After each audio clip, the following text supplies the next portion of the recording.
Hello everyone, आज हम हिंदी का पाठ 1 पढ़ेंगे। पाठ 1 है आपकी कविता मातृभूमि। मातृभूमि यानी कि माता के समान भूमि।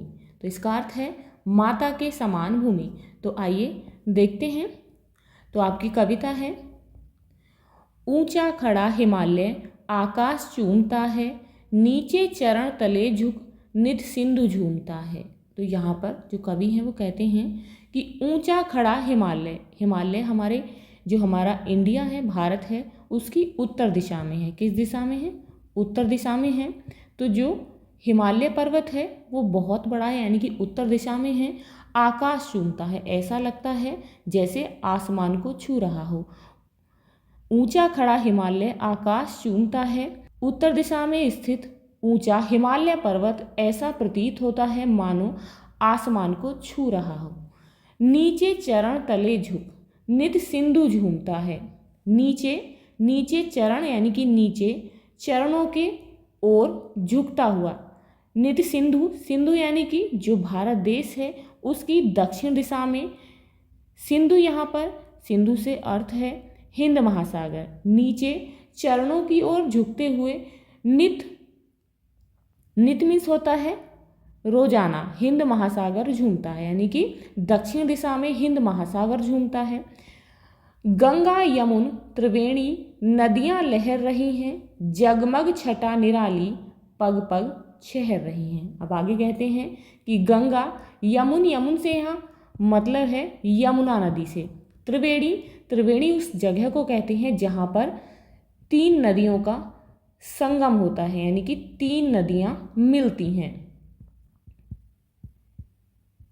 तो जैसे कि गंगा, यमुना और सरस्वती, तो ये तीनों नदियों का संगम कहाँ पर है?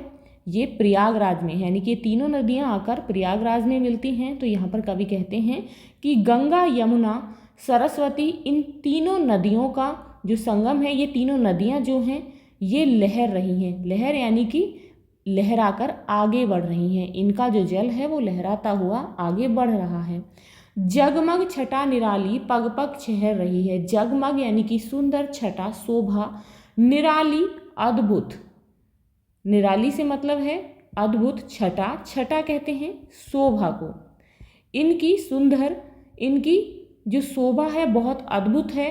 पग पग छहर रही है, जो कि पग पग छिटक रही है, यानी कि जो अपनी शोभा को पग पग बिखेर रही हैं।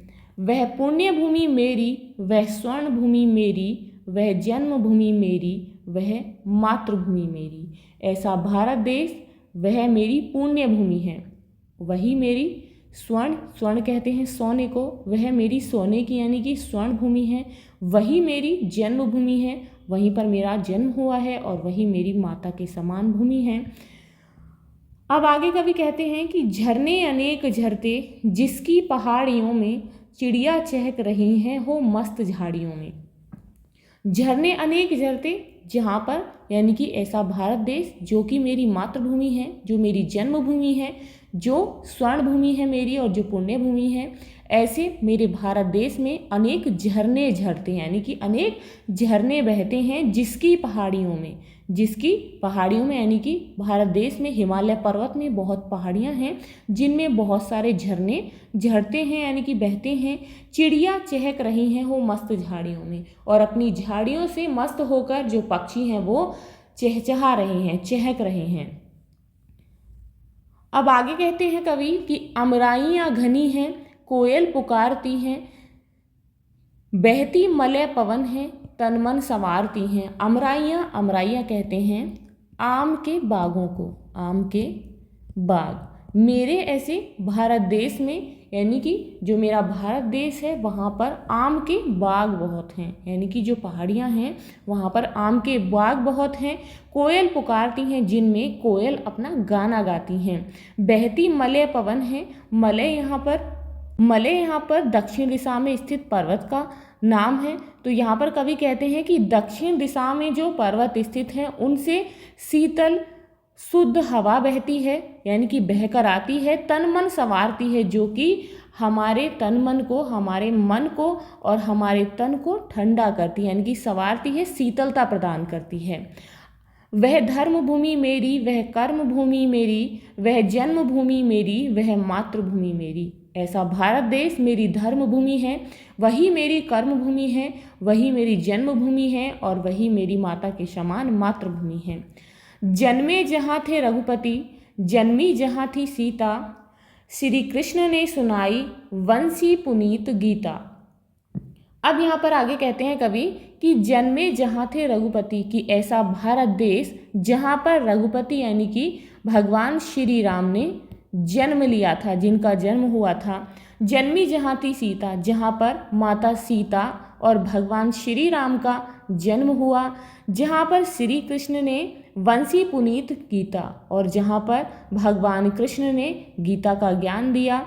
गौतम ने जन्म लेकर जिसका सुयश बढ़ाया, जग को दया दिखाई, जग को दिया दिखाया। गौतम ने यानी कि गौतम बुद्ध ने जहाँ पर जन्म लिया, यानी कि भारत देश में गौतम बुद्ध ने जन्म लिया और जिसका सुयश बढ़ाया, और जन्म लेकर भारत देश में भारत का सुयश बढ़ाया, यानी कि चारों ओर यश फैलाया। जग को दया दिखाई और यहाँ के लोगों को दया करना सिखाया।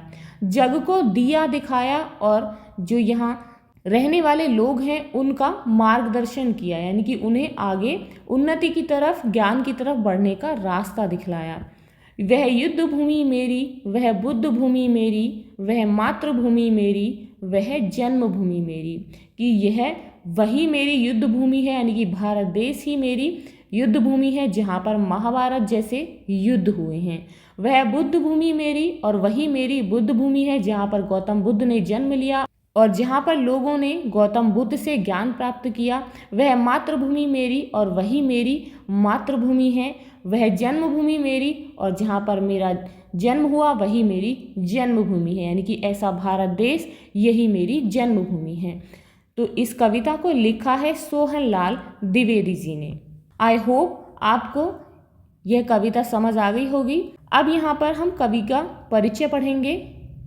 तो कवि हैं, इनका नाम है, ये हैं सोहनलाल द्विवेदी जी। इस कविता को हिंदी के प्रसिद्ध कवियों में से एक सोहनलाल द्विवेदी जी ने लिखा है, यानी कि हिंदी के बहुत सारे कवि हैं जिनमें से एक सोहनलाल द्विवेदी जी हुए हैं।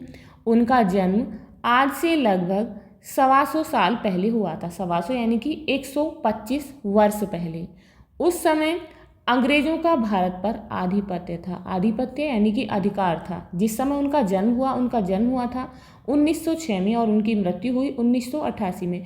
तो उस समय भारत देश पर अंग्रेजों का शासन था। अंग्रेजों का यहाँ पर शासन था, उनका अधिकार था। उन्होंने अपनी लेखनी से अंग्रेजों का विरोध किया।